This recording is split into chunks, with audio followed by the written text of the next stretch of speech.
Kinarga ni Toto Batoto sa scooter para di mabigat-bitbitin. Iba talaga, talino ni Toto Batoto. Ay yo, what's up mga kahudas? Punta tayo ngayon ng store natin. Time check muna tayo, 5:45. Punta tayo ng store natin para mag-inspect ng mga harness. Yung mga harness natin ay nasa likod. Galing galing third party inspection. Ngayon, i-check natin yung kung kumpleto ba yung bumalik. Pero sa ngayon hindi po dumadating yung certificate niya ng third party inspection kung may fail o wala. So i-double check lang natin siya kapag dumating na yon. Pero sa ngayon, check muna natin kung kumpleto yung mga item na pinadala natin para so wala tayong problema. So punta na tayo ng store. Ando na si Toto Batoto naghihintay. Si Mr. Noel Mendoza waiting sa parking. Dito na tayo. Ayun na si Toto Batoto, umiikot na. Si Toto Batoto. Oh, babanggay pa yata kotse ko. Diba? Ngayon, paano nyo bubuksan yung pinto? Paano mo bubuksan ngayon yung pinto? Hinarangan mo na. Oh. Hinarangan mo na yung pinto, paano bubuksan? O sige, pagka pinersa mo yan, Toto Batoto. Ano mo sabi sa'yo? Sa kabila na ng dawidan. Eh kuya, abante mo ng konti yan. Papalusot ka pa eh. Sorry. Abante niya raw ng konti, papalusot pa. Yan, kasama na si Toto Batoto. Dala natin yung scooter. Kasi gagamitin ni Bayaw. Vlog ba yan? Naplatan yung scooter niya kahapon. Tapos ayun yung for inspection. Galing inspection, na i-check natin kung tama yung yung bilang. Ano to? Hi ka sa vlog. Vlog ba yan? Oh, Hi vlog. hi ka sa mga taga-copies. Good morning mga aswang. Yung mga mag-anak. Kinarga ni Toto Batoto sa scooter para di mabigat-bitbitin. Iba talaga, talino ni Toto Batoto. Toto Batoto. Galing. So ito yung store natin, napakagulo. Ayun ang pinakamalinis niyan. Wala nang no choice eh. Liit eh. So dito tayo mag-check. And ito yung harness tracking natin. So pinrint na uli natin siya sa malaki. Yan, dito natin i-verify kung tama. Yung yung mga issuance natin kung kanino naka-issue.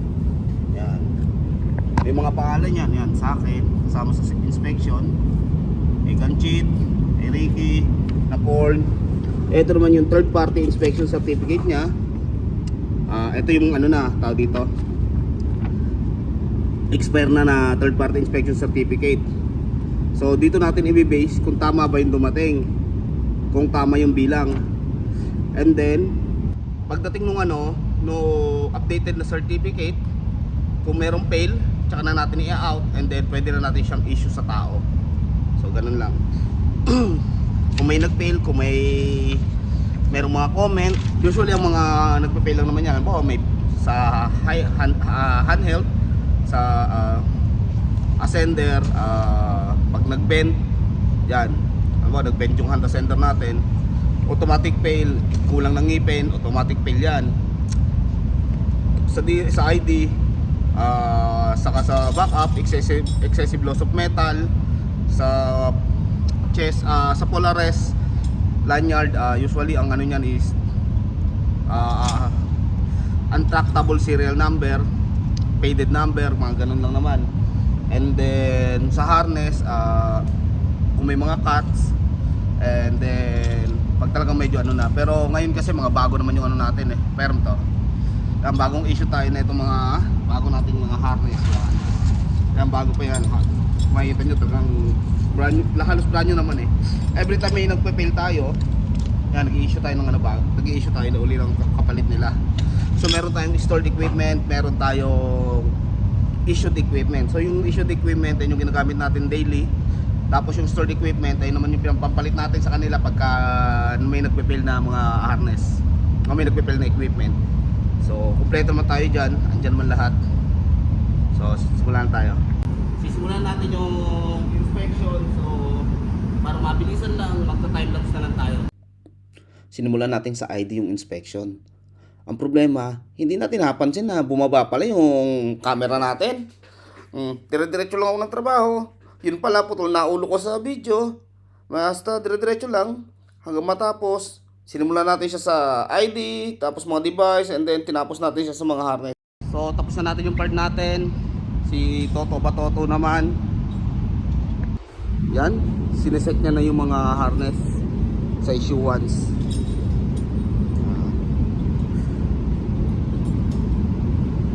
Medyo mabagal pa rin si Toto Batoto. Yan, naiset na natin. Ngayon, lalagyan na natin siya sa, ikakarab na natin lahat para hindi na magwatak-watak uli. Pero hindi pa natin siya pwedeng isauli sa tao dahil wala pa yung mga certificate natin, yung updated certificate. So hindi pa natin sisigurado kung aling device o harness yung nag-fail kung meron man. Pero kung wala, mas maigi, pwede natin siyang i-issue. Pero meron talaga tayong fail, tapos yung mga missing, i-issuehan na rin natin kasi yung isang equipment natin kararating lang din, ay mga stored equipment natin kararating lang, kakukuha ko lang nung isang araw. Tapos ayun naman yung i-issue natin, newly certified kasi yon. So ang wala tayong ano dito, eto walang backup, si Sarawit walang backup, so i-issue na natin yan para kompleto yung ano nila, set nila. Yan, sumakmak si Sarawit. Yung mga hudas, no? Tapos na tayo. Ililikit na ni Toto Batoto yung mga gamit. Yan, tapos na yung inspection natin, yung ano natin, inspection. Balik na tayo ng office. Diyan silang muna para pagdating doon dire-diretso na. Kita-kits sa office. Office na tayo, guys. Dito na tayo sa aking table. Ayan. Ang aking opisina. Yeah, aking opisina. Yan, ito ang working place namin dito. Batang bata pa si Negro. Yan si Miss Jen and Jenny Ang. Ito yung dati kong team. Ako lang nag-iisang Pilipino dati. Yan, ito ako. Si Mek, si Natawut, Sadjok, Rapipat, si Napol, si Suta. Hindi, si Bang pala to. Ayun si Rapipat. Ito si Suta, si pangalan nun, kalimutan ko na. Ito si Kritsana, si Chokit, si si Mongkon, Pongsak, Wichian, si Manat, si Winay, si Sarawit, tapos si Sumpia nasa likod. Ayun si Kanchit nasa likod ko, si Chong Ninong ko yung sa kasal, tapos si Pati, si Manang. Yan yung dati namin team. Ayun yung ano, ito housekeeping officer, ito yung admin namin. Ayun si Aden nasa tiyan. Hindi ba nabuntis pala si Manang niya kay Aden. So time check 8:15, pauwi na tayo. Half day lang tayo ngayon. Uwi na tayo ng bahay.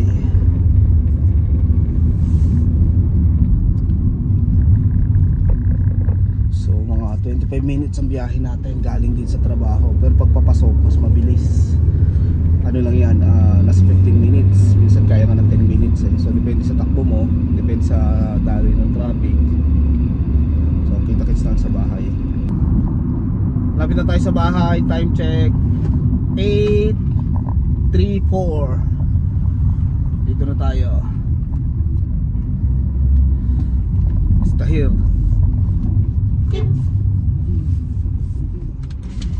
Let's go! Rigo, let's go! Come! Come!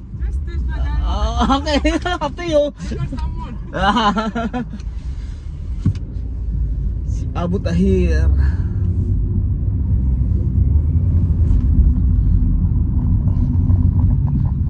So yun, dito na tayo sa bahay.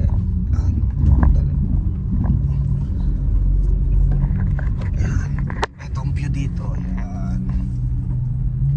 Yan. So, ito yung pila natin, yan. Ito yung pila natin. Ito yung dito tayo sa parking natin. May sarili tayong parking dito, yung nakagandahan. init yan ng mga alas 10 hanggang alas 11, alas 12 mawala na rin yung init. Ayun ang kagandahan sa parking natin na to. Hindi masyadong bilad yung sasakyan. So relax ka. Wala kang problema.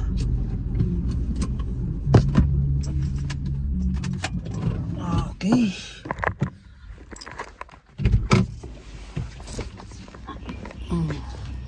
Na tayo.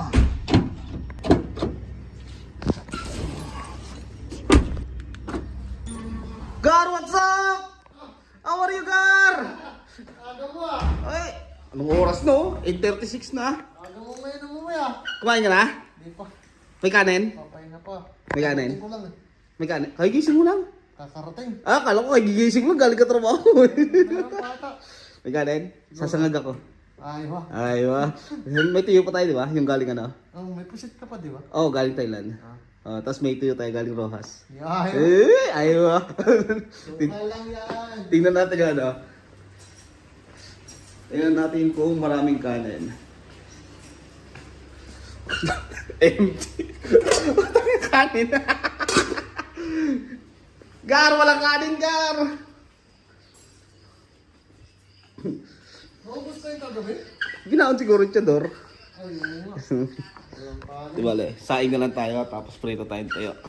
Yan, andito yung pusit natin galing Thailand. Anto 2 kilo. 1 kilong malaki. Yung lapad, tapos 1 kilong maliliit. Yan na lang natira. Tapos, ito, meron pa to. Ito naman galing Rojas. Yan, ito yung galing Rojas na tuyo. Ano yan, personally made para dito sa Qatar. Gawa ng mga tita ni Toto Batoto. Yan. Tuyo, tsaka diles. Sabi lang, sarap daw ng diles, hindi ko pa natikman. Then meron pa rito, pusit din, hindi ko alam kung saan galing yan. Ito, yata galing ng... Saan mo galing ito? La Union yata to. So, somewhere in the Philippines, I don't know. Tsaka Tundanggit. Ito yung Tundanggit, Cebu. So, yaman sila, di ko alam kung saan galing yan. So, magpiprito na tayo. Pinapainit lang natin yung mantika. So, pagka uminit na yung mantika, prito na tayo. And then, hintayin natin yung bigas para makakain na. At then, magsimula na maglinis, maglaba. Naparami pa lang gagawin natin, pero kailangan natin kumain. Wala pa tayong almusal. Gutom na ako. So, mainit na yung kawali natin. Hinaan natin yung kalan at gawa ng hindi ko ma-perfecto. Laging ano, hindi ko makuha yung perfect texture nung pusit. Minsan sobrang tigas, minsan naman sobrang ano. Ganit. Oy. Oy. Ibang ng pusit. Amoy ano. Yan. Ayan ang problema sa puset. Hindi natin makuha yung perfect texture niya. Yung crispiness ng puset. Hindi ka marunong di ba nga. Hindi ko lang bakit. Pero, yan mo na. Basta nakakain, masarap naman. Pwede na yan. Yun. O, diba? Hindi na sa lamesa. Hintayin lang natin yung kanin na maluto. Kakain na tayo. Yun, kapipitik lang. Kung narinig nyo yun. Then, makakain na tayo. Pero di tayo ditong sukang binabad na nila. Yan, ang nakalagay dyan yung putikot. Yun mga kahudas. Kakain na kami ni Master Ojo. Kakain na kami. Siya nga pala yung ano, bida sa Powerpuff Girl. Ang kontrabida pala si Mojo Jojo. Kain. Kain na. Sarap na ulam namin oh. Tuyo. Yun mga kahudas, tapos na tayo kumain ng sarap. Iba talaga pagkatuyo, lalo't galing Pilipinas. Talagang ang hirap tigilan. Naalala ko tuloy yung mga panahon nasa probinsya pa ako.